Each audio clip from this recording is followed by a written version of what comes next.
গতকাল একটি অনুষ্ঠানে বিএনপির শীর্ষস্থানীয় দুজন নেতা বলেছেন যে আসলে বিএনপির যদি এখন পরিবর্তন আনা প্রয়োজন এবং এর জন্য আসলে এদের নেতৃত্বে যদি পরিবর্তন আনে তাহলে হয়তো বা বিএনপি স্ট্রংলি দাঁড়াতে পারবে। আসলে আপনি বিএনপির স্থায়ী কমিটির একজন সদস্য হিসেবে আপনি কি মনে করছেন, আসলে বিএনপির কি আদৌ পরিবর্তন প্রয়োজন কিনা নেতৃত্বের দিক থেকে, বা এখন যে বর্তমান নেতৃত্ব আছে আসলে এই নেতৃত্বটাই আরো ঘরোয়াভাবে সাজানো প্রয়োজন কিনা, যদি একটু সংক্ষিপ্ত আমাকে বলতেন। আমি তোমার এই প্রশ্নটা আমি গতকাল আজকে পেপারে দেখলাম যে নতুন নেতৃত্বের প্রয়োজন আছে, এরকম কথা আসছে নির্বাচনকে ঘিরে। যদি নির্বাচনকে ঘিরে কথাটা হয়ে থাকে তাহলে আমি বলবো যে ওনারা ধান বানতে শিবিরকে ঘিরে ফেলেছেন। কারণ এই নির্বাচনের যে রেজাল্ট, এটা নেতৃত্বের গুণগত পরিবর্তন করলেই এই রেজাল্ট চেঞ্জ হয়ে যাবে, এমন কথাটা ভাবা ঠিক নয়। কারণ এই নির্বাচনের ফল তো জনগণ নির্ধারিত করে নাই। এই নির্বাচন তো বলা যাবে না এটাকে। এক কথায় জনগণের অধিকারকে ডাকাতির মাধ্যমে নিয়ে গেছে, এক ধরনের একটা রীতিমতো একটা ডাকাতি এটা। তো ওই ডাকাতির জন্য যাদের পদত্যাগ করা উচিত তাদের পদত্যাগ না চেয়ে নেতৃত্বের পদত্যাগ চাইলেন যারা, আমার মনে হয় ওনারা বোধহয় এটা অনেক ব্যক্তিগত কথা বলেছেন, এটা দলের কথা নয়। তবে যদি দলকে শক্তিশালী করার প্রয়োজন মনে করেন এই কথা বলে থাকেন, তাহলে কোথায় কোথায় দল দুর্বল আছে সেটাকে আগে আইডেন্টিফাই করতে হবে। এই মুহূর্তে আমার দেশের লক্ষ লক্ষ কর্মী জেলে, লক্ষ লক্ষ কর্মীর বিরুদ্ধে মামলা, ঘরে থাকতে পারে না, বাড়িতে থাকতে পারে না।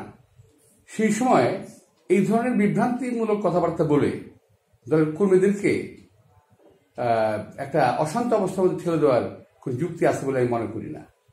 যারা বলেছেন নিজ দায়িত্ব বলেছেন, এটা দলের দায়িত্ব বহন করে না।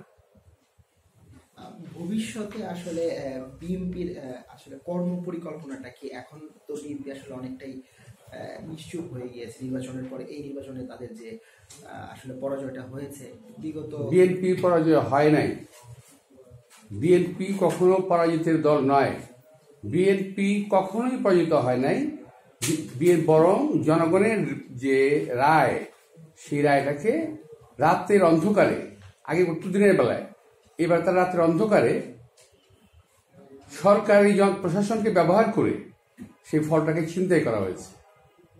দিনের বেলায় ভোটারদের যে উপস্থিতি ছিল, ওরা যদি ভোট দিতে পারত তাহলে এই ফলটা নেহায়ত উল্টে যেত। আর যারা আজকে কথা বলছেন ওরা তখন বর্মাল্য নিজেরাই নিতেন হয়তো বা। আরেকটি বিষয় আসলে বিগত নতুন সরকার আসার পরে তারা বলছেন যে তারেক জিয়াকে দেশে এনে আসলে বিচার করা হবে, এটা হচ্ছে তাদের প্রধান চ্যালেঞ্জ। আসলে সেই ক্ষেত্রে ভবিষ্যতে আসলে বিএনপির যে দলটি আছে এটার আসলে দায়িত্বে কে থাকবেন, বা আসলে কার নির্দেশে বিএনপি চলবে, আপনি কি মনে করেন? শহীদ জিয়া রহমান যখন শাহাদাত বরণ করেন তখন কেউ জানতো না যে দেশনেত্রী বেগম খালেদা জিয়া এসে হাল ধরবেন।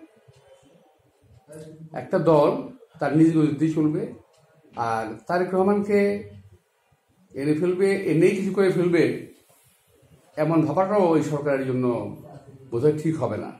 এই সরকার এটা একটা জনগণের কাছে একটা ধোঁকাবাজি করতেছে। তারেক রহমানকে একটু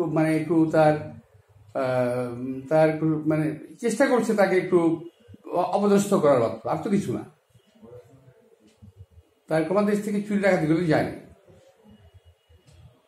সে তো চিকিৎসার জন্য গিয়েছিল। পরবর্তীতে সরকার একটার পর একটা মামলা দিয়ে তাকে আটকে দিল। এমন তো না যে তার পালাই চলে গেছে এখান থেকে। তার পাসপোর্ট যখন যায়, তার পাসপোর্টে সিল দেওয়া ছিল যে এখান থেকে এক্সিট সিল ছিল না পাসপোর্টে। তো